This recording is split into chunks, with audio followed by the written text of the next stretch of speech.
কলকাতা। স্থানীয় সংবাদ পড়ছি নমামি বসু রুদ্র। প্রথমে বিশেষ খবর। দেশের মুখ্য নির্বাচন কমিশনারের নিয়োগের নিরপেক্ষতা নিয়ে মুখ্যমন্ত্রী প্রশ্ন তোলায় রাজনৈতিক তরজা তুঙ্গে। বিরোধী দলনেতা এ বিষয়ে মুখ্য নির্বাচন কমিশনারকে চিঠি দিয়েছেন। তৃণমূল কংগ্রেস আজ থেকেই ভুয়ো ভোটার যাচাইয়ের কাজ শুরু করছে। রাজ্যে এবার রেকর্ড 7 লক্ষ টন পেঁয়াজ উৎপাদন হয়েছে।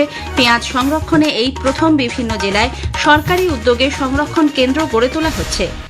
আসন্ন উচ্চ মাধ্যমিক পরীক্ষা উপলক্ষে পরিবহন দপ্তর তাদের সংশ্লিষ্ট রুটগুলিতে পরীক্ষার দিনে বিশেষ বাস পরিষেবা দেওয়ার সিদ্ধান্ত নিয়েছে। নানা অনুষ্ঠানের মধ্যে দিয়ে আজ ঠাকুর শ্রীরামকৃষ্ণ পরমহংসদেবের 190তম জন্মতিথি উদযাপিত হচ্ছে। আগামীকাল থেকে শুরু হচ্ছে পবিত্র রমজান মাস। আইএসএল ফুটবলে আজ Mohun Bagan super giant Mumbai city এফসির বিরুদ্ধে খেলবে। আসছে বিস্তারিত খবরে। দেশের মুখ্য নির্বাচন কমিশনারের নিয়োগের নিরপেক্ষতা নিয়ে মুখ্যমন্ত্রী প্রশ্ন তোলায় রাজনৈতিক তরজা তুঙ্গে। রাজ্যের বিরোধী দলনেতা শুভেন্দু অধিকারী এর কঠোর সমালোচনা করে গতকাল নির্বাচন কমিশনকে এ বিষয়ে একটি চিঠি দেন। তাঁর অভিযোগ, রাজ্যের সমস্ত সাংবিধানিক সংস্থাকে নিষ্ক্রিয় করে এখন মুখ্যমন্ত্রী নির্বাচন কমিশনারের নিয়োগের বিষয়ে প্রশ্ন তুলছেন। মুখ্যমন্ত্রী তাঁর দলীয় কর্মীদের যেভাবে ভোটার তালিকা যাচাই করার কথা বলেছেন, তার প্রেক্ষিতে তিনি বলেন, কোনো রাজনৈতিক দলেরই এ ব্যাপারে হস্তক্ষেপ করার অধিকার নেই। পরে শ্রী অধিকারীর নেতৃত্বে বিজেপির এক প্রতিনিধি দল গতকাল রাজ্য মুখ্য নির্বাচনী আধিকারিকের দপ্তরে স্মারকলিপি জমা দেয়। সাংবাদিকদের শুভেন্দু বলেন, এ ধরনের মন্তব্য মুখ্যমন্ত্রীর এখতিয়ার বহির্ভূত।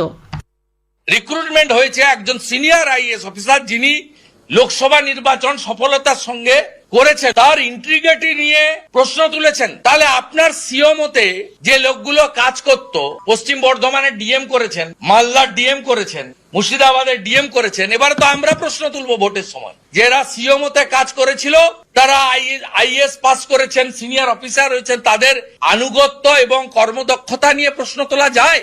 You chief minister crossed your limitation yesterday. You are violating constitution. এদিকে রাজ্যের পৌর ও নগরোন্নয়ন মন্ত্রী ফিরহাদ হাকিম গতকাল পুরভবনের সাংবাদিকদের সঙ্গে এক বৈঠকে জানান, মুখ্যমন্ত্রীর নির্দেশ মতো ভোটার তালিকা থেকে ভুয়ো ভোটার বাদ দেবার বিষয়ে দল ইতিমধ্যেই তৎপর হয়েছে। কাউন্সিলর ও জেলা নেতৃত্বের পাশাপাশি তিনি নিজে যাচাইয়ের কাজ করবেন। যে ভোটার এর অস্তিত্ব নেই, যে ভোটার চলে গেছে, যে ভোটার ভুয়ো, এইগুলোকে চিহ্নিত করে বার করে ডিটেলস লিস্ট করে ইলেকশন কমিশনে জমা দিতে, এবং এই কাজটা সকাল থেকে আমি নিজেও শুরু করব। ইলেকশন কমিশন এর অবহেলার জন্যে দুটো স্টেটে নিশ্চিত হয়েছে, আরো অনেক জায়গায় হয়তো হয়েছে, নেত্রী ধরেছেন, এবং আমাদের এটা কর্তব্য হচ্ছে নেত্রীর যে পথ দেখিয়েছেন সেই পথে নিজের এলাকার ভুয়ো ভোটার আছে কিনা এটাকে শিওর করে সেই তালিকা ইলেকশন কমিশনে জমা দেওয়া এবং পার্টিকে জমা দেওয়া।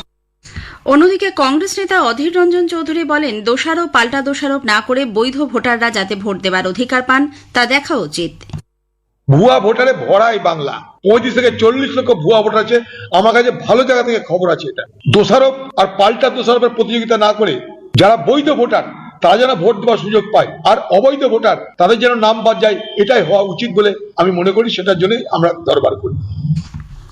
রাজ্য বিধানসভার বাজেট অধিবেশনের দ্বিতীয় পর্বের সূচনা হবে আগামী 10ই মার্চ। এই পর্বে রাজ্য সরকারের বিভিন্ন দপ্তরের বাজেট বরাদ্দ নিয়ে বিধানসভায় আলোচনা হবে।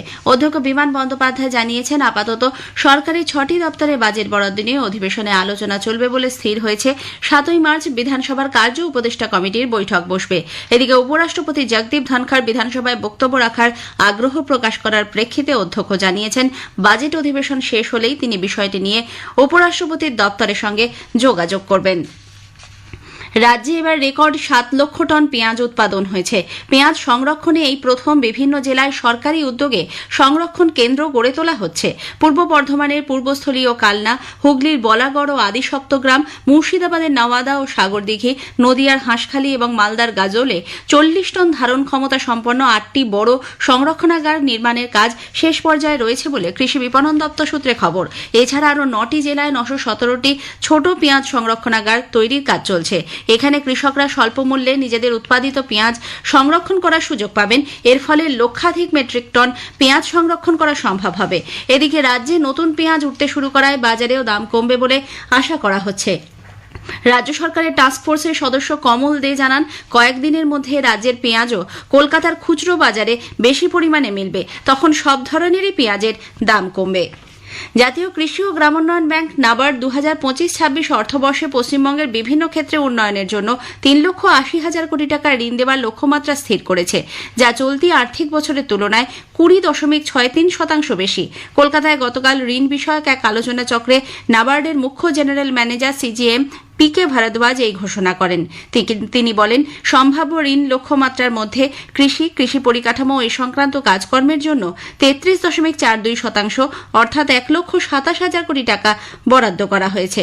জেলার পরিকল্পনা থেকে প্রাপ্ত ক্ষেত্রভিত্তিক ঋণের সম্ভাবনাগুলিকে একত্রিত করে রাজ্য স্তরের ফোকাস পেপার প্রকাশ করেন অর্থ সচিব প্রভাত কুমার মিশ্র। গরম পড়ার আগেই ডেঙ্গু প্রতিরোধে ব্যবস্থা নিতে রাজ্য সরকার তৎপর হয়েছে। গতকাল নবান্নে সব জেলা শাসক, কলকাতা পুরসভা সহ সংশ্লিষ্ট সমস্ত দপ্তরের সঙ্গে এ ব্যাপারে বৈঠক করেন মুখ্য সচিব মনোজ পান্ত। উপস্থিত ছিলেন স্বাস্থ্য সচিব, নারায়ণ স্বরূপ নিগম সহ দপ্তরের কর্তারা।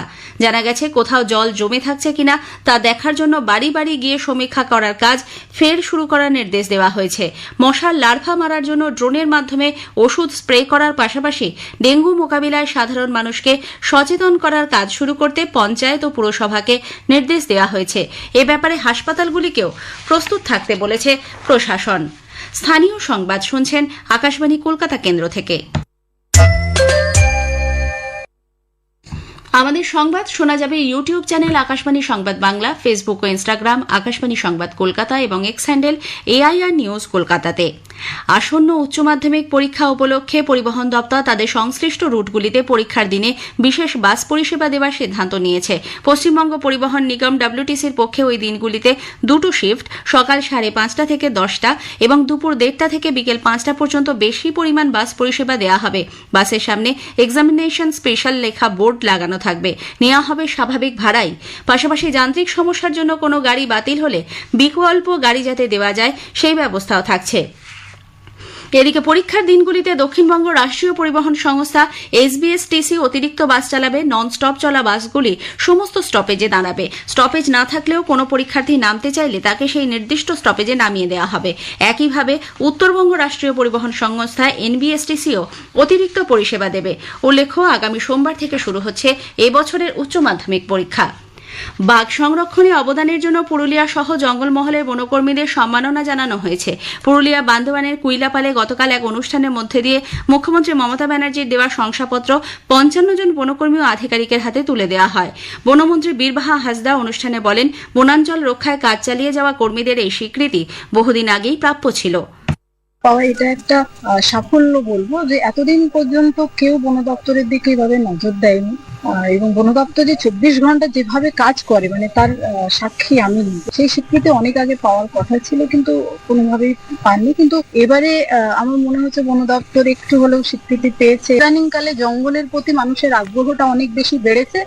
জঙ্গল ভালো জায়গায় আছে বলেই মানুষের আগ্রহটাও বেড়েছে এবং জঙ্গলের যারা আমার মেম্বাররা তাদেরও আগ্রহটা জঙ্গলের প্রতি বাড়ছে এবং বন দপ্তরের কর্মীরা অক্লান্ত পরিশ্রম করছে। আগামী দিন আরো ভালো পরিষেবা দেবে এবং মানুষকে। নানা অনুষ্ঠানের মধ্যে দিয়ে আজ ঠাকুর শ্রীরামকৃষ্ণ পরমহংসদেবের 190তম জন্মতিথি উদযাপিত হবে। এই উপলক্ষে বেলুর মঠের মূল মন্দিরে ভোর 4:30 শুরু হয় মঙ্গল আরতি, বৈদিক মন্ত্রপাঠ এবং স্তবগানের মধ্যে দিয়ে সকাল 7টায় বিশেষ পূজা ও হোমযজ্ঞের শুরু হয়েছে। সারাদিন ধরে সভামণ্ডপে শ্রীরামকৃষ্ণ বন্দনা, কথামৃত পাঠ ও ব্যাখ্যায় সহ নানা অনুষ্ঠানের আয়োজন করা হয়েছে। ভক্তদের জন্য থাকছে প্রসাদ বিতরণের ব্যবস্থা। আজ সন্ধ্যায় আরতির মধ্যে দিয়ে উৎসবের সমাপ্তি হবে। এদিকে শ্রীরামকৃষ্ণের জন্মস্থান হুগলির কামারপুকুর এবং জয়রামবাটি মাতৃমন্দির সহ রামকৃষ্ণ মঠ ও মিশনের অন্যান্য শাখা কেন্দ্র বিভিন্ন সংঘে চলছে পুজো পাঠ। আগামীকাল থেকে শুরু হতে চলেছে পবিত্র রমজান মাস। নাখোদা মসজিদের পক্ষ থেকে গতকাল এক বিবৃতিতে জানানো হয়, মুবারক মাসে চাঁদ দেখা না দেওয়ায় আগামীকাল 2রা মার্চ থেকে রমজান মাস পালন করা হবে। এই উপলক্ষে প্রধানমন্ত্রী ও মুখ্যমন্ত্রী দেশবাসীকে শুভেচ্ছা জানিয়েছেন। বর্ধমান সংস্কৃতি লোকমঞ্চে গতকাল থেকে শুরু হয়েছে আন্তর্জাতিক পুতুল নাট্য উৎসব। বর্ধমান দি পাপেটিয়ার্সের উদ্যোগে এবং ভারত সরকারের সংস্কৃতি মন্ত্রকের আর্থিক সহায়তায় আয়োজিত এই পুতুল নাট্য উৎসব চলবে আগামীকাল পর্যন্ত। 3 দিনে মোট 7টি নাটক পরিবেশিত হবে। এর মধ্যে ইতালির 2টি, ত্রিপুরা ও আসামের 1টি করে এবং বাকিগুলি বাংলার নাটক। মোহনবাগান সুপার জায়ান্ট আজ আইএসএল ফুটবলে মুম্বাই সিটি এফসির বিরুদ্ধে খেলবে। মুম্বাই ফুটবল এরিনায় খেলা শুরু হবে বিকেল 5টায়। মোহনবাগান 22 ম্যাচে 52 পয়েন্ট নিয়ে লিগ শীর্ষে রয়েছে। ইতিমধ্যেই তারা লিগ শিল্ড জয় করেছে। কোচ হোসে মলিনা বলেছেন, জয়ের ধারাবাহিকতা বজায় রাখাই তাঁর লক্ষ্য। শেষ করার আগে স্থানীয় সংবাদের বিশেষ কিছু অংশ আরও একবার। দেশের মুখ্য নির্বাচন কমিশনারের নিয়োগের নিরপেক্ষতা নিয়ে মুখ্যমন্ত্রী প্রশ্ন তোলায় রাজনৈতিক তরজা তুঙ্গে। আসন্ন উচ্চ মাধ্যমিক পরীক্ষা উপলক্ষে পরিবহন দপ্তর তাদের সংশ্লিষ্ট রুটগুলিতে পরীক্ষার দিনে বিশেষ বাস পরিষেবা দেওয়ার সিদ্ধান্ত নিয়েছে। নানা অনুষ্ঠানের মধ্যে দিয়ে আজ ঠাকুর শ্রীরামকৃষ্ণ দেবের 190তম জন্মতিথি উদযাপিত হচ্ছে। আগামীকাল থেকে শুরু হচ্ছে পবিত্র রমজান মাস। স্থানীয় সংবাদ শেষ হলো। এরপরের খবর সকাল 9:15 মিনিটে।